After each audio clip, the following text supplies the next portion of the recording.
वसुंधरा राजे ने जो कुछ कहा, कई लोगों के तन पर सांप लौटेंगे। वसुंधरा राजे ने जो कहा उसे लेकर कई लोगों के दिमाग में यह बात आ सकती है कि आखिरकार यह बात वे अपने समय में क्यों नहीं करती थी। वसुंधरा राजे ने जो कहा, पुरानी यादें थी, कुछ नए किस्से थे, सामने बच्चे थे, पुरानी अदावत वाले लोग बराबर बैठे थे और इस अदावत भरे माहौल में कुछ खुशनुमा तो कुछ तकरीरें थी और कुछ ऐसी बातें कह दी गई जो आगे चलकर भाजपा की राजनीति में कुछ ना कुछ असर जरूर डालने वाली है, क्योंकि वहां मौजूद की थी घनश्याम तिवारी की, पार्टी के अन्य नेताओं की। घनश्याम तिवारी और वसुंधरा राजे के बीच के रिश्ते जब वसुंधरा राजे के मुख्यमंत्री काल में घनश्याम तिवारी किस तरह से आमने सामने आ गए थे, उस समय की बातें थी। लेकिन मौका कुछ ऐसा था कि सीधे निशाने पर किसी को नहीं लिया जा सकता था। ऐसे में वसुंधरा राजे ने जो कहा वह कई लोगों को बता दिया कि उन्हें करना क्या है। अब नहीं करना पार्टी और संगठन का काम है, लेकिन वसुंधरा राजे ने एक बात कह दी है, बहुत गहरी बात कह दी है। घनश्याम तिवारी ने भी मौका छोटा था लेकिन मौका नहीं चूका।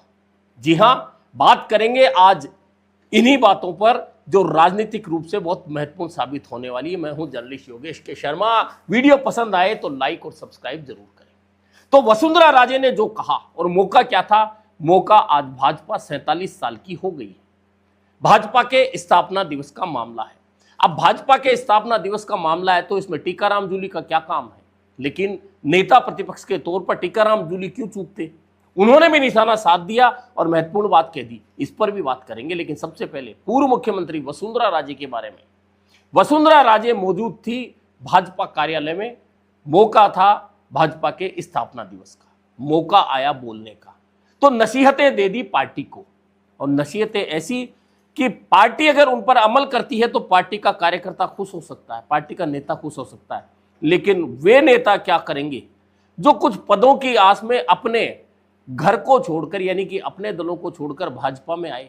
2.5 साल इंतजार करते करते हो गया। अब वसुंधरा राजे ने जो कहा अगर वैसा हो गया तो उनके पास तो ठन पाल मदन गोपाल वाली स्थिति हो जाएगी, यानी कि कुछ हाथ आएगा ही नहीं। तो वसुंधरा राजे ने तो इतनी महत्वपूर्ण बात कह दी, बात यह कह दी कि कुछ लोग, निशाने कई तरह से साधे जाते हैं राजनीति में, प्रत्यक्ष अप्रत्यक्ष रूप से कहा जाता है। और वसुंधरा राजे ने वही प्रत्यक्ष अप्रत्यक्ष रूप से जो बातें कही, प्रत्यक्ष रूप से कह दिया कि पार्टी में जो लोग दूसरे दलों को छोड़कर आते हैं फिर जीतकर दूसरे दलों में चले जाते हैं, ऐसे लोगों पर भरोसा कैसे किया जा सकता है।